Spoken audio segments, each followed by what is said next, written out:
How medical tourism works? Well, in this video, I'm going to share everything you need to know to have a successful medical tourism experience. And be sure you stick around till the end because I'm going to share my 5 safety tips you need to know before going abroad for medical tourism. What is medical tourism? So it's where individuals travel outside of their home jurisdiction, whether it's another state or another country, for the purpose of receiving medical care. So most medical tourists actually pay for their care at the time of service and often rely on private companies or medical tourism facilitators or what's called medical tourism concierge services to identify foreign healthcare facilities.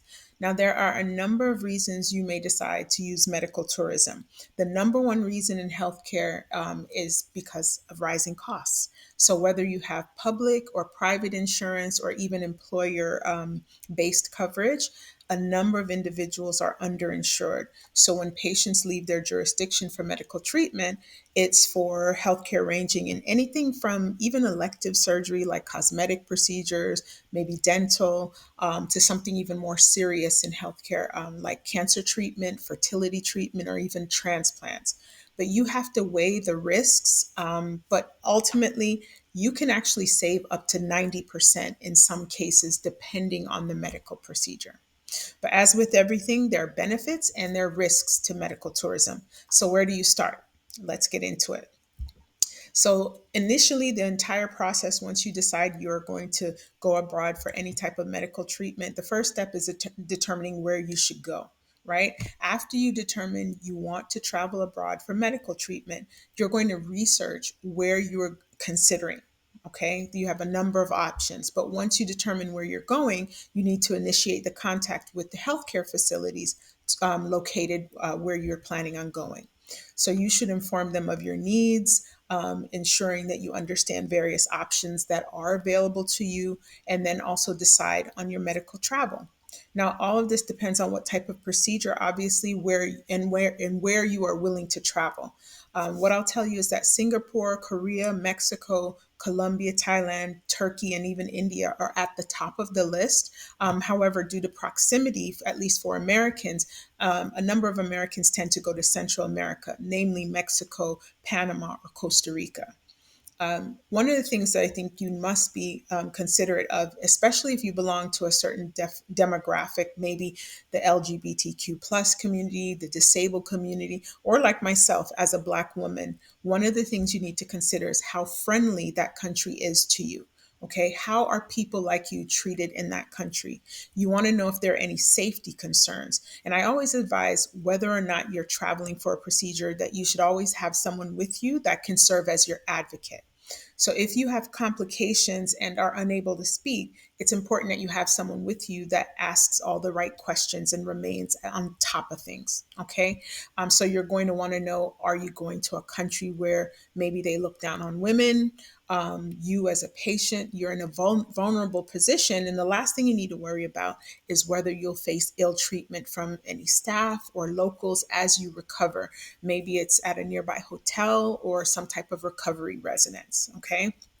Also, from a safety perspective, are you going to a country where a woman should always be accompanied by a male? You need to think about these things as you make your decision on where to go for treatment. The second step is deciding on a treatment and a travel plan. Okay, so preparing for the trip, essentially choose a medical treatment plan and then choose a medical trip. So, with a treatment plan, you may be choosing this location because they have maybe state of the art care or they engage in non traditional methods that may not be covered by your insurance or maybe haven't been proven as evidence based to be effective in the country where you are living or residing. Okay. Or maybe you're choosing it because the location has a very high success rate of treating that particular health issue. Either way, choose your medical trip and make your travel plans. Okay, confirm your travel with the medical hosts who provide you with all the necessary information that you'll need throughout the entire process for your medical care and also for some logistics as well. Okay. But you can make your own transportation arrangements, or in many cases, the facilities have their own department that handle those types of details. Now, some may charge a fee, so find out in advance whether there is a cost for the facility to handle your travel arrangements. Step three, trip preparation. So the facility will typically work with you to schedule when you should arrive. You may also decide to add additional time to your stay as somewhat of an extended holiday to take in some sites while you stay and recuperate. That's sometimes a added benefit. But once you determine the length of your stay, the facility may require a series of virtual consultations with the clinician team or your particular surgeon. This is highly dependent on the medical treatment that you'll need, right? So also complete copies of your medical records, and that's inclusive of labs, any imaging, assessments, and any consultations, along with lists of your medications, your health history, inclusive of things like your if you have any allergies, previous surgeries, or if you've ever had any issues with anesthesia or had anesthesia at all, things like that. All of that should be sent in advance for the clinical team, and they'll confirm that ahead of time before travel. Okay, and depending on the results of those tests, they may request additional tests upon your arrival. So during the trip preparation process, the facility will also work with you to determine if you would like a bilingual destination personal assistant or concierge is what they call them now. All right, which is optional and it is usually at a fee, but they tend to be a local working with the medical facility, and they'll be with you during and after your procedure as you're in country to ensure that you're recovering well. And they address any needs like pharmacy if you need to fill a prescription, your nutritional needs. If you're having any issues, they'll take care of that. If you're in extreme pain, they'll make sure that they coordinate and collaborate with your clinical team. So they'll be the liaison between you and the medical facility where you receive treatment. Step four, departure. Okay, so basically the days arrive for your travel to that country that you've chosen for treatment. Once you arrive at the host country medical facility, and if the procedure is requiring a hospital, you will be required to be admitted to that hospital. Okay, you'll receive a medical exam, and this could include pre-treatment tests if they're required. And by that, I mean, well, everyone will get a physical assessment, but any pre-treatment tests, if they are required, are going to be things like labs, imaging, things along those lines. Okay. Typically, this happens in a matter of a few hours because they need to have time for the results to be returned. Okay. And then, depending on the treatment, you may only need something as simple as labs in the case of maybe dental work. You may not even need additional tests, just a medical assessment by the clinician providing your care. Okay. So once those services are finished, if all goes well with your labs and your results, you advance to having the medical procedure that you traveled for. Okay. Now, once the medical procedure is completed, you would recuperate. Depending on your medical procedure, you may or may not remain in the hospital, okay? At least until the physician is satisfied with your recovery process in order for you to be discharged from a hospital if you happen to be at one. Okay. And if you decided to stay a bit longer than your actual procedure, maybe to take in some tourism and all of those pieces, you would either stay at a facility that's recommended by the medical facility, and that ranges from recovery homes to hotels. And in some cases, patients have quarters on the property of the medical facility, which is designated solely for medical tourists like you. Okay. Once you're discharged from the physician's care, you would then return home, or again, if you're taking in some tourism, you'll remain in country. But so that's the medical tourism process. Okay. So as I mentioned, will share the 5 safety tips that you need to know before going abroad for medical tourism. So, when you decide to go to participate in medical tourism, you should be researching everything. Okay. Number one, I want you to research the procedure. You may know you need this particular procedure, but it's important that you research it where you're going to have it as well. When you decide to have a procedure abroad, you should research as much as you can about the procedure. You should learn about various techniques, tools that are used, risks, and also you take notes with questions in order to ask your surgeon. Okay, you need to be engaged in all aspects of what takes place with the procedure. If it involves surgery, what type of incision, how big, where do they plan to do the incision? There may be a standard, but depending on your unique situation and your history, the surgeon may have to use a different method. For example, maybe it's typically done with a vertical incision, but because of your history or whatever may be taking place with you, they may have to do a horizontal incision. So things like that. But you want to ask about risks, including things like infection, expected downtime, complications. I also want you to ask about what to expect with recovery, including follow up visits, so that you know how much time you need to rest before you decide to travel back to your country of origin. Okay, what does that recovery involve? All right, number two, the facility. I want you to research the facility that you plan on having your procedure or your treatment at.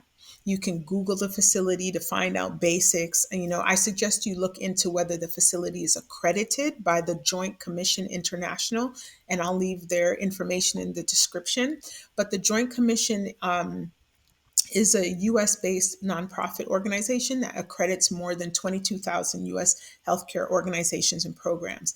And they have an international branch called the Joint Commission International, where they accredit and certify healthcare organizations, programs, and medical services from around the world for healthy care quality and also for patient safety. So the Joint Commission International, I'll just say JCI. JCI is like the industry leading international accreditation body, and they've accredited over 1,000 organizations worldwide. They're trusted globally across diverse settings, from hospitals to outpatient clinics to labs and even home care. Essentially, everywhere a patient is, everywhere that patient care is delivered, they're able to provide accreditation for that. Now, if your facility is not accredited by the JCI, I would check whether they have any partnerships or affiliations with reputable universities or facilities. Okay. If they do, great. If they do not, I would reconsider. Okay. I would reconsider and actually search for a facility that is JCI accredited. This way, you can rest assured that you have that gold standard of approval for patient care, quality, and safety. And that'll help you have better outcomes and overall the best experience. Okay. Number three, the physicians.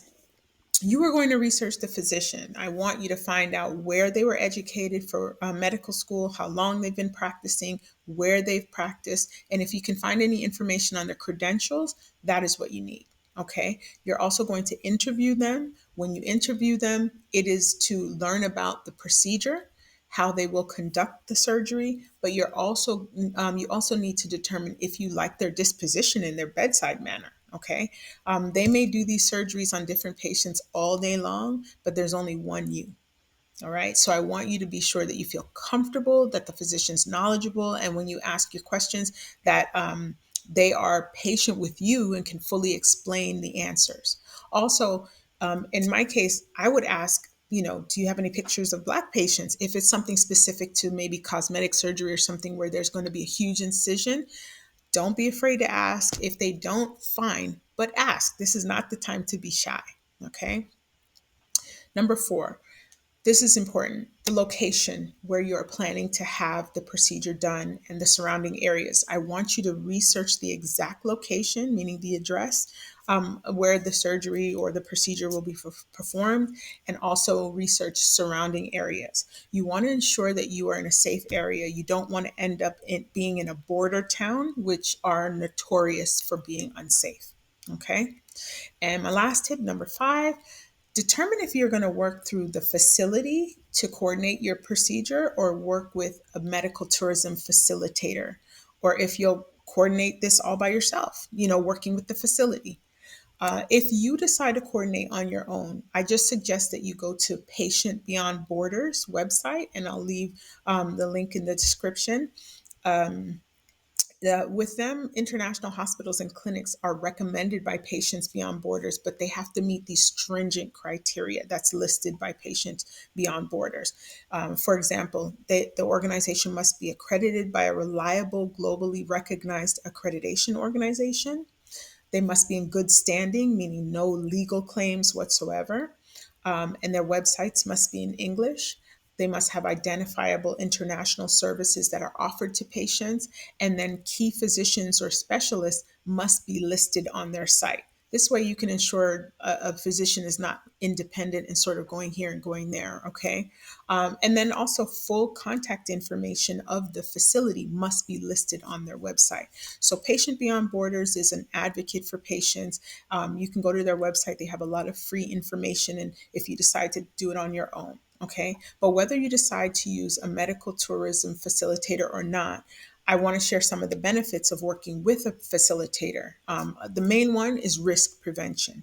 Okay, a facilitator will ensure that all travel, medical, legal requirements are completed. They're organized prior to your travel. They also vet the facilities and the doctors in advance. Okay, so their experience, their familiarity, and their relationship with trusted providers not only improves the likelihood that they'll recommend the best fit for you, but they can often secure spots on otherwise booked schedules, and they can also negotiate the best prices for you.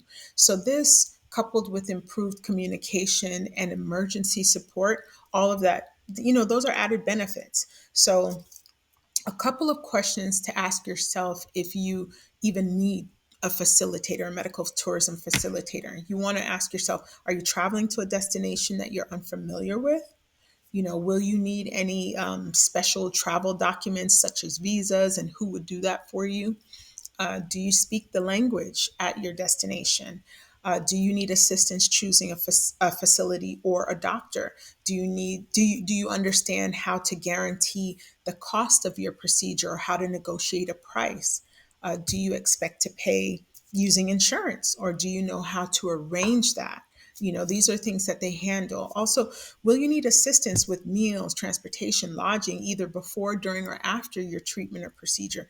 So they would handle all of these things, all the personal assistance, all of those things that you need during recovery from your treatment. And one important question: who will you turn to for help if something unexpected occurs regarding travel, your medical care, or even your personal health and well being? Okay, maybe you did really well with the procedure you went there for, but while you were there, maybe something happened outside of the walls of the hospital that was something that maybe a local situation, a social situation. Those medical tourism facilitators can also assist you with that. They can help calm your fears, minimize some stress by giving you someone to lean on in case of the unexpected. Okay. Okay, so those are my top 5 tips for medical tourism safety. And as always, I encourage you to do your research. Check accreditations of the hospitals that you're considering, as well as the credentials of the surgeons. Many sites post their reviews from patients, and you should read them, honestly. But also check expat and repat sites and travel sites. They usually have a Q&A page. So post your questions, and people will be happy to share their experiences with you. So that's all for now. Until next time, be well, and don't forget to subscribe and click the notification bell so you know the next time I post the next video.